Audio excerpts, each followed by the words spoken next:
මැලිබන් මුදලාලේ අලුගාගමගේ හින්නි අප්පුහාමේ අප කවුරුත් දන්නා පරිදි මැලිබන් මුදලාලේ වර්ෂෙක්දස් නමසය දෙකේදී දෙසැම්බර් මස දෙවනිදා ගා ලක්මීමනහේදී මෙලෝ එළිය දකිනවා.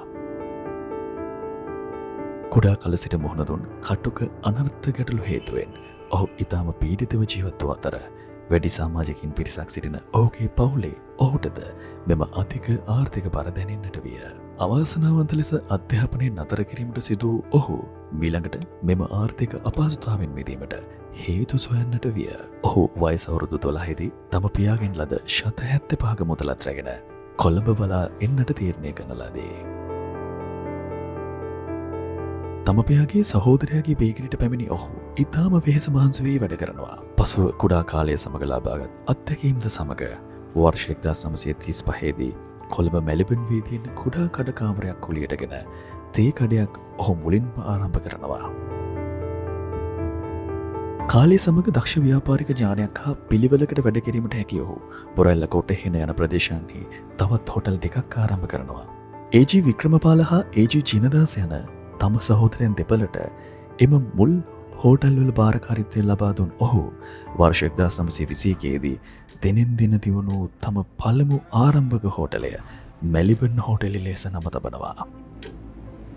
ව්‍යාපාරයේ දියුණු වීමත් සමග එම ආරම්භක මැලිබන් හෝටලය තුළම බිස්කට් නිපදවීම පිළිබඳව ඔහුට මූලිකවම ආශාවක් ඇති වෙනවා. පසුව ඉතා සූක්ෂම විපරමකින් අනතුරුව විදේශ රටකින් පේජ් නැමැති විදේශ නියෝජිතයෙකු මෙරටට ගෙන්වාගෙන බිස්කට් නිපදවීමට ඔහු මූලිකවම ආරම්භ කරනවා. මැලිබන් මුදලාලි සතු ව්‍යාපාරික ඥානයත් විදේශ නියෝජිතයා සතු ඥානයත් උපයෝගී කරගත් ඔහු බිස්කට් වට්ටෝරු 10ක් සමගින් සුප්‍රසිද්ධ මැලිබන් බිස්කට් සන්නාමය මූලිකවම ආරම්භ කරනවා. වර්ෂ 1963 දී මැලිබන් ළමින් බිස්කට් සමාගමක් රත්මලානේදී මේ අනුව නිර්මාණය වෙනවා. දැඩි ආර්ථික අපහසුතා මැද්දේ උද තමන්ගේ වූ ව්‍යාපාරයක් ආරම්භීම මැලිබන් මුදලාලිගේ සිත තුළ කුඩා කාලයේ සිටම තිබූ දෙයකි. එම සිතුවිල්ල වෙනුවෙන් අප්‍රමාණව මහන්සි වී ඥානාන්විතව මුදල් කළමනාකරණය කරමින් දක්ෂ ව්‍යාපාරික උපක්‍රම භාවිතා කරමින් මෙරට පමණක් නොව පිටරටවල පවා නමක් තැබීමට ඔහුට හැකියාව ලැබෙනවා. මැලිබන් මුදලාලි සයද මෙම ව්‍යාපාරය තුළ මේ වන විට 1800කට අධික සේවක පිරිසක් සිටිනවා. වසරකට බිස්කට් පැකට් මිලියන 36ක් නිපදවන ඔවුන් රටවල් 35කට තම නිෂ්පාදනයන් අපනයනය කරනවා.